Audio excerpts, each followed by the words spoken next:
In the 21st century, everyone talks about buying real estate. But it's expensive, isn't it? And how to invest in a real estate for an ordinary citizen of a country who has only $100? Simple.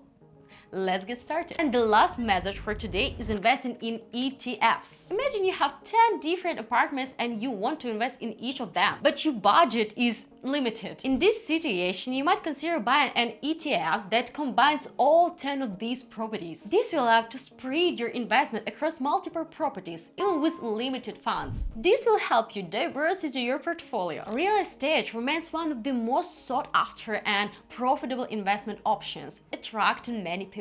However, as I mentioned earlier, buying and owning physical real estate can be very costly. This is why some investors prefer to invest in real estate through exchanges traded funds, like ETFs. These funds are a collection of securities from different companies. Real estate ETFs invest in companies that are in business of owning, managing, or financing real estate. These companies are known as REITs, which we have already discussed. These estate ETFs works on the same principles as other ETFs. This is a trading on stock exchanges and can be bought and sold throughout the day. Investors purchase shares of these funds through a brokerage account, similar to buying regular stocks. In investments through ETFs, there are two main ways to earn money similar to those available in REITs. The first is dividends. Dividends from ETFs can be paid monthly, quarterly, semi-annually, or otherwise. This provides a great passive income opportunity. You buy an ETF once and then make regular profit. The second way to make money is by buying and selling. You can buy an ETF at one price and sell it at another. You can do this even with a short period of time, such as in a minute. Now, let's look at the pros and cons of such investments. The positive sides include a low entry threshold. You don't need to have tens of thousands of dollars to start.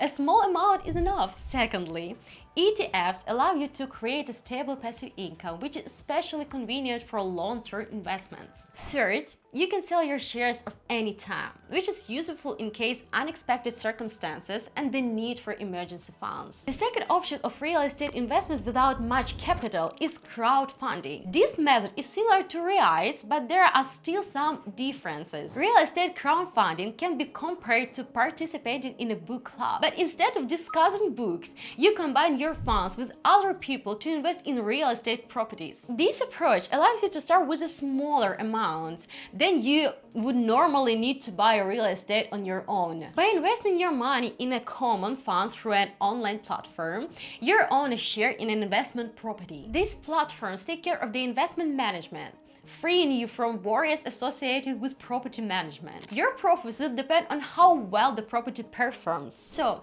how do you make money from real estate crowdfunding? Let me give you an example. Imagine that you and your friends find an attractive apartment in Dubai. You decide to invest in it, buy that apartment and rent it out or sell it. The profit from rent or sale is then distributed to all investors. This is the basic way to making money. Now, let's look at the pros and cons in this type of investing. Let's start with the advantages. First, you can invest in a project that you are really interested in and meets your preferences. This gives you control over the choice of an object for investment. Secondly, the low entry minimum makes crowdfunding accessible to a wide audience without requiring tens of thousands of dollars to start. However, there are disadvantages as well. First, investments are made through specialized platforms, not on exchanges. Therefore, it is important to carefully study the chosen platform to avoid becoming a victim of fraud. Secondly, you do not become the owner of the property itself. When you buy your own apartment, you can manage it at any time,